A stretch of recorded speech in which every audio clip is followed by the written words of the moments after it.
Hey there, everybody. Pete Pardo here from Sea of Tranquility. We've got another episode of What's Hot for you today. It is the last day of January the 31st, 2018. We're ready for February. We've got a couple new releases. It's going to be kind of a short show, but we wanted to throw this stuff out at you. A couple things here that are kind of leftovers from late 2017. We still got some of those floating in. And then, of course, we got a forgotten favorite from you. So we're going to start off with the latest release. I believe this is the fourth release from a very, very good Swedish hard rock band called Gin Lady. It's called Electric Earth. Like this one quite a bit. Obviously, you can see by the front and back cover design, retro is the word here. These guys kind of rose from the ashes of the Black Bonzo band a number of years ago. Black Bonzo were a very, very cool heavy prog band who incorporated a lot of kind of like those early 70s hard rock and prog influences. You know, heavy Hammond organ, guitar, think Uriah Heep, Deep Purple, that sort of thing. So with Gin Lady, we got a couple members of Black Bonzo that started up a new band. Gin Lady's more going for a strict classic rock sound. So, and on this album, they've really taken that one step further. So there's a lot of kind of like late 60s, early 70s, think Rolling Stones, you know, the classic Stones period. Still little hints of Purple in there, mainly with the use of Hammond organ, but there's lots of cool keyboards, piano, there's mellotron, really great vocals, really crisp guitar work. Some of the stuff is kind of rootsy. There's kind of like an Allman Brothers band flavor going on throughout here as well. I really dig it a lot. Great melodies, a lot of really great songs on here. It's probably, out of their four releases, this is probably the most accessible as far as more of a mainstream sound, mainstream circa 1971 or 72. But I dig it quite a bit. You know, the folks who like the early Black Bonzo sound or even Gin Lady's first and second album might be thinking these guys are going a little bit too far into the classic rock realm.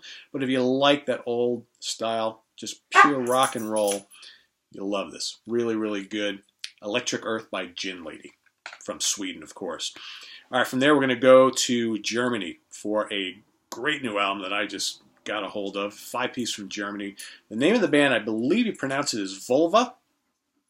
Okay, and it's Path of Virtue. Like I said, these guys were a 5-piece. Vocals, keyboards, guitar, bass, and drums. Killer. I'm going to say it's doomy, classic hard rock, proto-metal, that sort of thing. Think Atomic Rooster, Heap, Purple, Sabbath, Pentagram, Blood Rock, that sort of thing. Really cool, very great vocals, kind of high-pitched vocals, great use of Hammond organ, killer guitar riffs, blistering solos, a lot of wah-wah, that sort of thing. Some lengthier tunes on here. It's just a really, really good vintage-sounding heavy rock album. I think Cadaver also a little bit.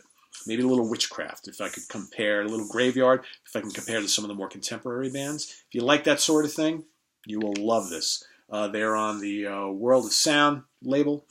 This just kind of appeared and knocked me on my ass. It's rising to the top of my 2018 early favorites. Make sure you investigate that. From there, we're going to come back over to the U.S. for a band from Texas. Again, another new band I just discovered. They're called Crypt Trip. Rootstock is their new album. Let's take a look at the guys in the band. There they are. Okay.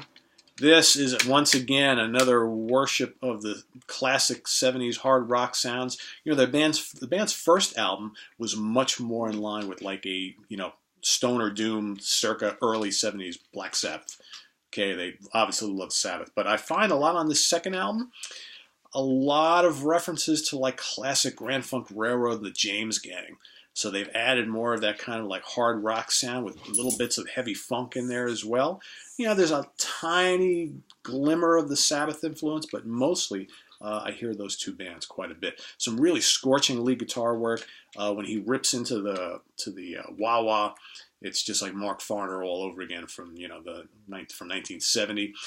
Some really great riffs, great vocals, a lot of great grooves. Just a really, really fun album. Crypt Trip, check that out. All right, now we're going to go back over the pond again to the UK. So here's a band that's been around a million years.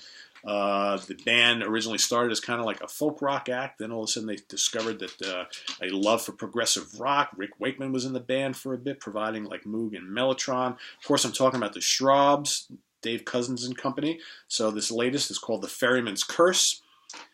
They've got 1 million albums out, but they've actually been fairly prolific since they got back in like the late 80s, back together in the late 80s, and they've had a bunch of albums released since the start of the 2000s. It's a really strong album.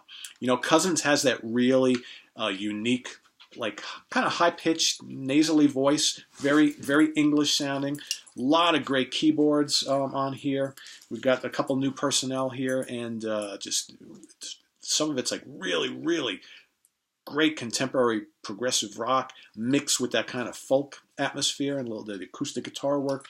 It's a really, really strong album. I like this a lot. The songs are very memorable and melodic, but like I said, if you're interested in kind of like that epic prog sound, they mix that in with that kind of folk majesty that they've always done so well. So the Strawbs, the Ferryman's Curse, a really strong late 2017 release that you want to make sure you do not miss. Okay, then I got a live album, another late 2017.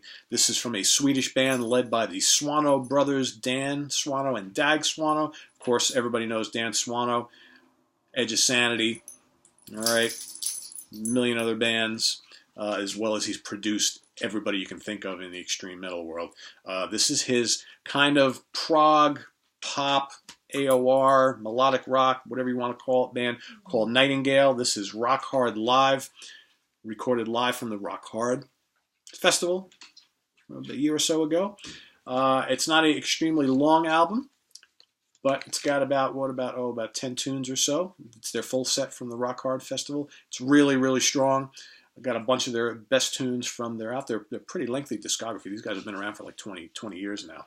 And it's just really, really strong. Good recording. Just a really great band, Nightingale. Really, really strong band. I think, you know, if you know Dan Swano is mostly what he's done in the extreme metal world, and you've kind of like not really checked anything else out he's done, make sure you go investigate Nightingale. A really, really good melodic prog band that I think, you know, for a lot of people, they just kind of fall under the radar.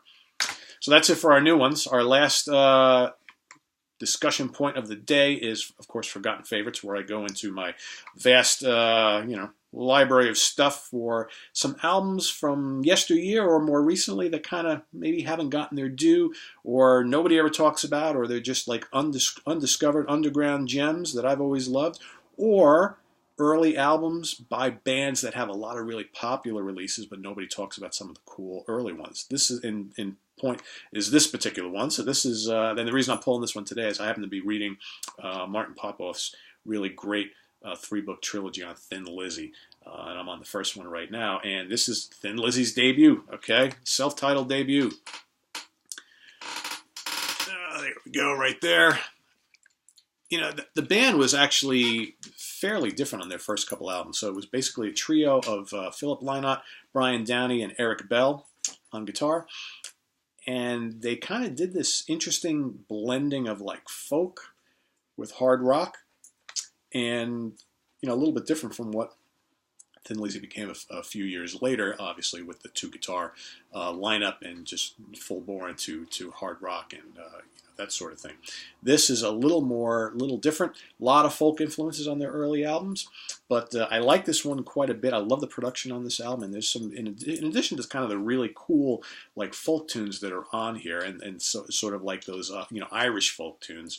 There's some really good hard rock tunes on here as well that kind of hint at the direction that they were going not long after. So, Honesty is No Excuse, a great tune. The Friendly Ranger at Clontarf Castle, some really cool like titles. But some of the other tunes I really like are Ray Gun and especially Return of the Farmer's Son, which is a blistering heavy rock tune. Again, a foreshadowing some of the stuff that they would do in just a couple short years later. So this lineup would only last for 3 albums. And then, of course, enter Brian Robertson, Scott Gorham, and things would change forever for the band. But I always like going back to some of their early albums because it's a different sort of listen, but there's some really strong material on there as well. You can just kind of hear Phil Lynott's songwriting skills really start to come to the fore, and his unique vocal skills as well. So, and Eric Bell was a damn good guitar player, but also Brian Downey rips it up on drums on those first couple albums. Really, really does. So anyway, Thin Lizzy's self-titled debut. That's my forgotten favorite of the day. And with that, I'm going to leave you for another week. Visit us on the web at www.seaoftranquility.org. We are on Facebook, we're on Twitter. Of course, we're here on the mighty YouTube, bringing you not only the new product stuff like we're doing today, but also we got a series of rants. We got another biography rant coming up, part 3 of that. I've got some artist retrospective, career of, history of, whatever you want to call them, coming up on Heap, Uriah Heep, Triumph, Sabbath, Purple, whatever else you want to see, and whatever else we can come up with. So leave us some comments and feedback. Let us know what you want to see here on the What's Hot show, and hopefully we can cover it for you. So until next time, take care. Have a good one.